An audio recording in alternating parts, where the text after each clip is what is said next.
പോകാം, പക്ഷെ തിരിച്ചു വരുമ്പം ഓംലേറ്റ് വേണം, അതും ബ്രെഡ് വെച്ചുള്ളത്.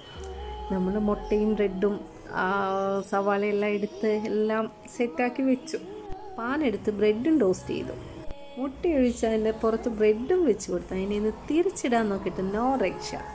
ബ്രെഡും മുട്ടയും എന്നോട് ഭയങ്കര വാശിക്ക് നിൽക്കുന്നു, കട്ടയ്ക്ക് വാശി. തിരിച്ചിടാൻ പറ്റിയില്ല. എങ്കിൽ ഞാൻ 2 ചീസ് എടുത്തത് ബാലൻസ് ചെയ്ത് കവർ ചെയ്ത് മടക്കി. നമ്മൾ കുക്കിങ്ങിലൊന്നും വലിയ എക്സ്പെർട്ട് അല്ലല്ലോ, എങ്കിലും ഇങ്ങനെ ഓരോന്നും ട്രൈ ചെയ്തുകൊണ്ടിരിക്കും. എന്നോട് പറഞ്ഞിട്ട് പോയത് ബ്രെഡിൻ്റെ ഉള്ളിലായിരിക്കണം മുട്ടയെന്ന് പറഞ്ഞു.